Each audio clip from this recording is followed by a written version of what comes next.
Senator Cassidy. Thank you, Madam Chair. Congratulations to you all to making something very technical, something I can understand. Mr. Khan, thank you for being the guy with gray hair who actually is on the panel. So, you know, as one guy with gray hair, just good job. I'm going to take this conversation a little bit afar from energy, but to remain with the blockchain technology. I'm interested in trade-based money laundering.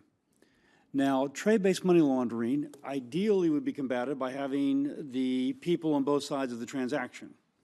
But for example, I learned of a transaction in which the goods went from the United States to Guatemala, but the invoice to Panama, and then back to Guatemala, and that interlude in Panama substantially changed the invoice so that they were able to misinvoice and therefore transfer dollars. Everybody with me so far? I'm gathering, and I'll direct this to you, Mr. Narauna, that blockchain, a public blockchain, could be maintained by the parties, but with a central authority I think Ms. Healy referred to, it would be a transparent blockchain.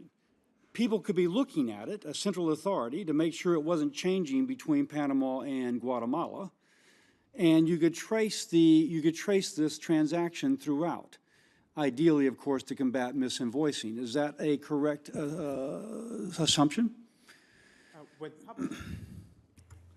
With public blockchains, there has been a tension between the transparency of the blockchain, that is, all of the data being out there for anybody to look at and trace, as well as the anonymity or pseudonymity of the system, which is that for participants to trade using these blockchains, they don't have to put their real name out there. And so in my experience— Now, let me stop you. That may be current, but could you set up a system, as Mr. Khan suggested, with pre-existing rules that when it comes to international trade, yes, you would have to say that it's Rob Portman, Inc., sending a good to Guatemala, and there would be some sort of, barcode scan that would upload the manifest. But nonetheless, a central authority in each government could look and make sure that the invoice remained constant throughout. Yes, Senator, you're absolutely correct. That system would be set up. It would have to be accompanied by legislation and enforcement to make sure that people are using those regulated blockchains instead of ones that are harder to trace. Now, let me ask again. I'm directing to you, but anyone can weigh in. How difficult would this to be? Because I think Ms. Healy spoke, or one of you spoke about what we're looking at now as beta versions, but it continues to evolve. If we wish to put in that system now, could we put in that system now, or no, the technology is still evolving? If I may answer that, I think technologically we're at a point where we can deploy those systems. I think now, then let me ask, because obviously Guatemala will not have the resources of the United States.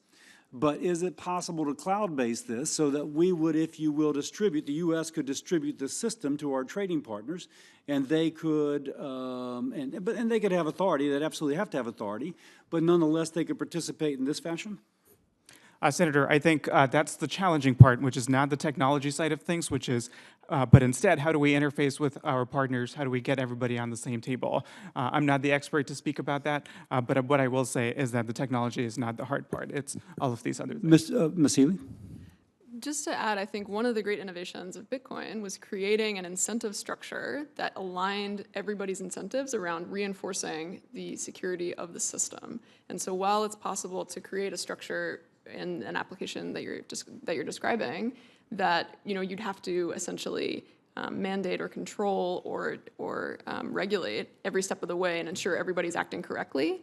What is possible with a public blockchain network is to create a system of incentives so that everyone is incentivized to act and verify. So let me ask, because theoretically the incentive is one, cut down on trade-based money laundering, Yep. but also to include tax revenue. For example, the government of Guatemala misinvoicing deprives them. Yep. But can you prevent the enterprising programmer from being paid off and messing with it? Mm-hmm. Because this was the attraction. It seems like the folks in the U.S. or Panama would be able to look at some corrupt programmer, not to accuse programmers of corruption, but you see where I'm going with this. Absolutely, and this gets back to the protocol design of how do you set up a system where every party is bought in, sometimes literally to the foundation of the blockchain, where if the network is corrupted, everybody loses some, But economic I thought value. I gathered from your testimony, or your collective testimony, that you can actually look and see if somebody corrupts. Yes. And so it kind of flags, I think you, Mr. Khan, it flags Yep. the code that has now been interpolated. Is that correct? Absolutely. The only